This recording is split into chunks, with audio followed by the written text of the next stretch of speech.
Okay, Tom, thank you very much for accepting to be interviewed. Okay. Could you speak something about why you came here, etc.? I came here to Ecuador because the main reason was the language. I wanted to learn Spanish, and I've always loved teaching, something that I'm definitely considering doing in the future. So when I got to learn Spanish at a good level, because I'm surrounded by it, and also teach every day some great kids, for me it's been a fantastic opportunity.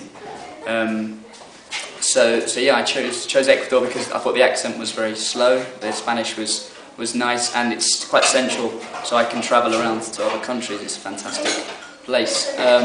Because it's on the equator, the weather is very different as well. It's you travel 2 hours to the coast, and you get really hot weather.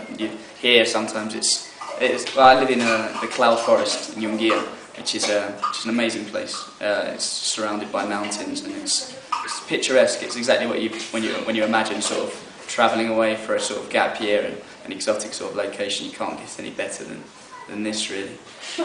So that's why I chose Ecuador, Jungia, and why I chose to teach here was the language, the experience, and the settings. So. How has your experience been so far here? And can you talk a little bit more about the community? Yeah. So Jungia is a very small community of just over 40 families, and it's everyone knows each other here. Yeah, everyone, like even the children. You say like, "Oh, I'm going to eat at this house," and they're all like, "Oh yeah, it's just over there." Everyone knows everyone, and it's a nice environment because you're walking from the shops, and everyone says hello, buenos días, buenas tardes, always, which is really nice, because it feels like everyone's sort of friends with each other. And if you've got a problem, then it's not a big city, so you don't have to go through a lot of people. I just talk to Galindo, and we're friends, so it's easy to rectify problems with him.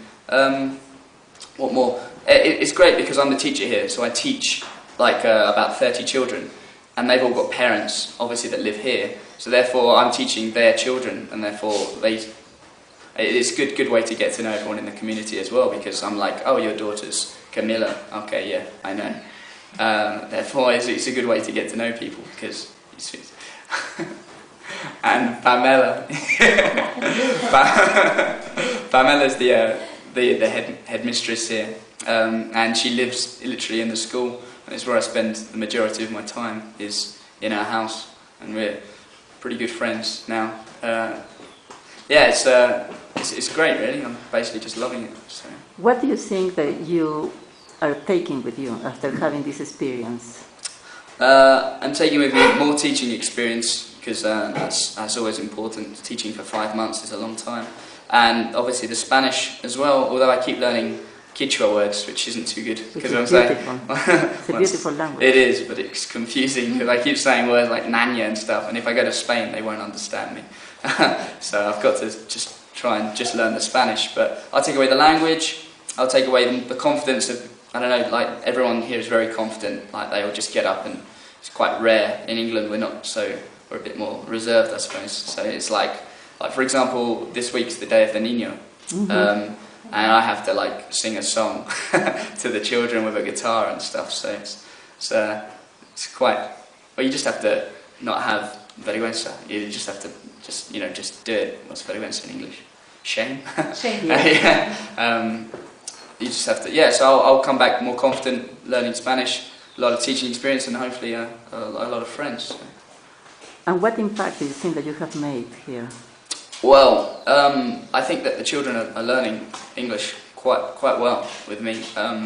There's a lot of things they know. I've tried to get away from the books, because they use the books, and knowing how to write in English is one thing, or read, but they couldn't speak. So speaking is far more important. It's like I always try to. I can't write that well in Spanish. I have to admit, I've never really tried to write anything too difficult. But I can speak it at a sort of level where I'm understood, and I think that's more important than being able to write it. Writing should come second, I think. And obviously we do write, but I think I've made quite an impact in the school, because I've come up with a lot of ideas, and yeah, I teach all of them. usually it's split into two, but I do all of them, so I know every student, and Yeah. it's good for me.